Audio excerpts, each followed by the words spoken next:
Marilah kita lanjutkan kajian kita untuk yang pertama kali di setelah Ramadan ini.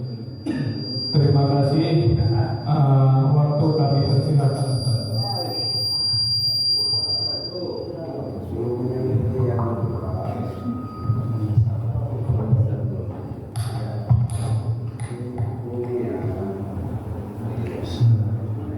Assalamualaikum warahmatullahi wabarakatuh. Kepada masyarakat yang nenek moyang mereka dulu belum pernah diberi peringatan seperti itu. Belum pernah, tidak pernah, itu makna. Jadi ada dua penafsiran dari ma unzira aba'uhum. Yang pertama ma mausula, maknanya agar Anda memberi peringatan kepada masyarakat yang mereka dulu sama pernah diberi peringatan, agar Anda memberi peringatan kepada masyarakat yang nenek moyang mereka dulu juga diberi peringatan seperti itu. Ini benar. Penafsiran yang kedua, agar Anda memberi peringatan kepada masyarakat yang nenek moyang mereka tidak pernah diberi peringatan seperti itu. Ada dua penafsiran dari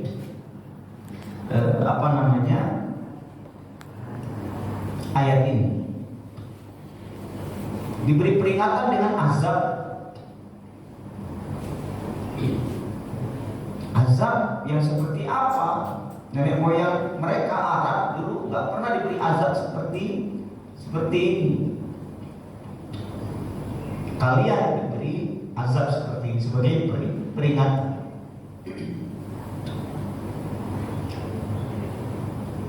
Jadi tugas para rasul adalah memberi peringatan kepada masyarakatnya apabila terjadi kemungkaran. Beribadah kepada selain Allah bentuk kemungkaran. Karena Nabi mengingatkan masyarakat Quraisy, jangan menyembah berhala. Berhala itu tidak bisa memberi manfaat sedikit pun, tidak bisa menimpakan madarat sedikit pun. Masa kalian mau menyembah yang tidak punya daya dan upaya sedikit pun? Itu dan menyampaikan risalah. Kalau ada perbuatan yang tidak baik, pencurian misalnya, Nabi tegas betul hukum, tidak pandang bulu, tidak pandang bulu. Mau dia hebat, mau dia rakyat, mau dia hukum kalau dia mencuri. Bahkan Nabi pernah mengatakan, "Lau anna Fatimah binta Muhammadin sarqat laqata'tu yadaha." Andai Fatimah binti Muhammad mencuri, saya yang akan potong tangan dia. Karena walaupun itu anak sendiri. Jadi ini yang penting ya, tugas Rasul atau Nabi memberi peringatan kepada masyarakatnya apabila terjadi hal-hal yang bertentangan dengan aturan. Namun memang untuk mencegah kemungkaran ini kan perlu betul-betul dipahami. Nabi dulu pernah pesan begini, jadi nggak semua diborong oleh kita. Ada yang nyuri, semua kita geruduk, kalungin ban, bakar, nggak gitu. Nabi dulu pernah mengatakan begini terkait dengan kemungkaran. Man ra'a minkum munkaran falyughayyirhu biyadihi. Barang siapa melihat kemungkaran, maka rubah kemungkaran itu dengan tangannya. Wa illam yastati' fa bilisani. Kalau tidak bisa dirubah dengan tangannya, maka rubah dengan lisannya. Wa illam yastati' fa biqalbi. Kalau nggak bisa lisannya, hatinya. Tapi ini ada bidang-bidang masing-masing. Siapa yang merubah kemungkaran dengan tangan? Siapa yang merubah kemungkaran dengan lisan? Siapa yang merubah kemungkaran dengan hati? Tidak bisa serampangan. Ke guru kami, ahli tafsir, Profesor Dr. Muhammad Salim Abu Asi, itu menegaskan betul, kita jangan sampai semrawut dalam memahami hadis ini. Dengan tangan kita, lisan kita juga, hati kita juga. Enggak. Siapa yang merubah kemungkaran itu dengan tangannya, tangan ini kekuatan. Siapa yang punya kekuatan dan kewenangan untuk merubah kemungkaran ini, yaitu kepolisian dan pengadilan. Itu dengan tangan, itu yang maksud dengan tangan, dengan kekuatan. Yang punya power di negara kita siapa? Kepolisian dan pengadilan. Itu pihak yang berwenang. Oh, saya bukan polisi, saya bukan jaksa, saya bukan hakim. Terus gimana? Rubah dengan lisan. Rubah dengan lisan. Bicara. Kalau ada kemungkaran, bicara. Ada kezaliman, bicara.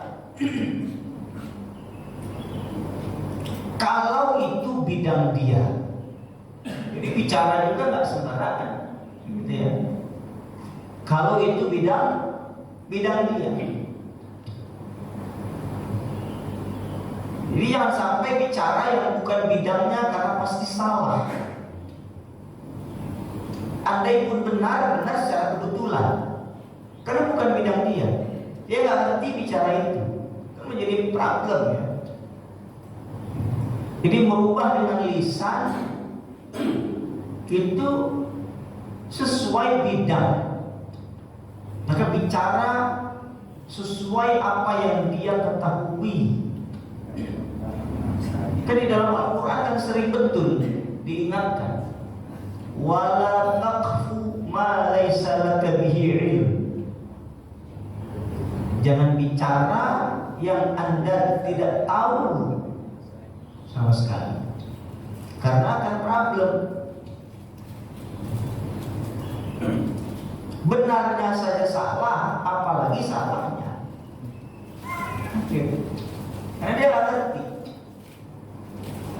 Makanya begini, ketika ada hadis Nabi SAW berbunyi, "Idza jata'al hakim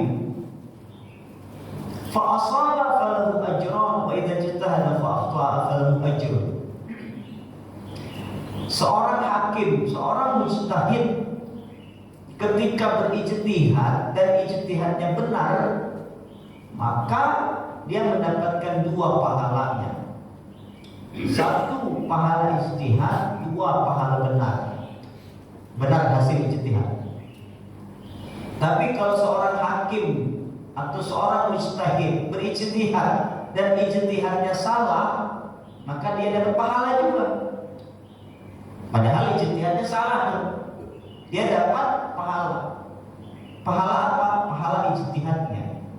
Ini kalau dia memiliki piranti-piranti atau alat-alat ijtihad, karena dia memang ahli.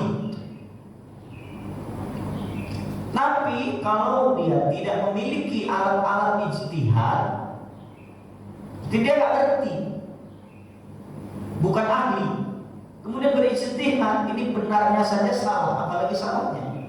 Karena benarnya pasti kebetulan. Kenapa? Karena dia tidak ngerti. Ini yang penting ya untuk dipahami oleh kita bersama. Oh, masalah hukum. Oh, kita memang spesialis di bidang hukum. bicara. Oh saya dokter, oh terkait ini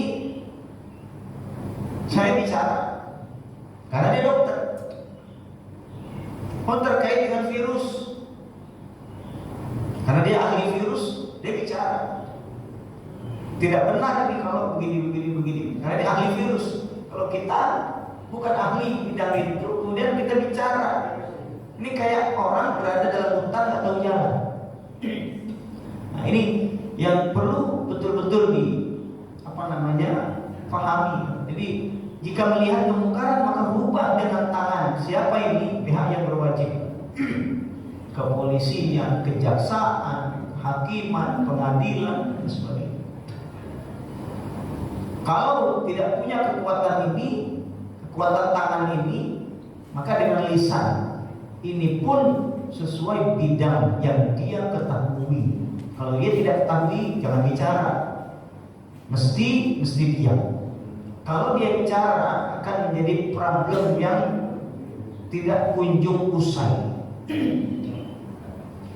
Kenapa banyak permasalahan di Indonesia ini tidak pernah selesai? Karena semua orang bicara. Ini lagi rame penafsiran Quran, semua jadi ahli tafsir. Nggak pernah belajar ahli tafsir, nggak pernah belajar tafsir, bicara tafsir. Dia bidangnya pencaksilat tapi bicara agama, nggak pernah selesai. Masalah aja terus. Iya, ini yang riskan. Nah, kemudian dia tidak punya kekuatan tangan sebagai polisi, sebagai hakim. Dia tidak bisa berbicara dalam bidang tertentu karena kita nggak mengerti bidang itu. Maka rubah dengan hati. Rubah dengan hati. Jadi saya nggak suka dengan perbuatan itu nggak betul. Hati yang menolak perbuatan mungkar. Nah ini yang perlu difahami ya oleh kita bersama. Bukan berarti kalau ada maling kemudian dibiarkan lari, enggak. Ada maling tangkap, tapi bukan kita gebukin maling itu atau dibakar dengan ban, tapi dibawa ke pihak yang berwenang, gitu. Apalagi kita negara hukum.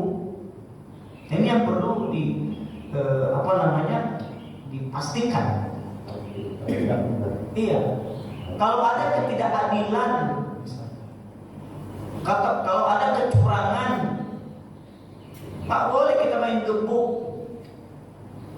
ya kan? Panitia penyelenggara pemilu di desa tertentu digebuk misalkan, dipentungin, ditonjokin, tak betul. Kalau ada ketidakbenaran, sampaikan kepada pihak yang berwenang. Ya, dalam hal ini ada pengadilan, ada MK, ada segala macam. Dan kita alhamdulillah, syukurillah, sudah semakin lebih baik ya, semakin lebih baik. Hal yang perlu dilakukan. Dan ini sudah disampaikan oleh Nabi SAW jauh-jauh hari. Aturan-aturan seperti ini. Man ra'a minkum munkaran falyughayyirhu bi yadihi wa illam yastati' fa bi lisanihi wa illam yastati' fa bi qalbihi fa innahu ad'aful iman. Kalau melihat kemungkaran, rubah dengan tangan. Kalau nggak bisa dengan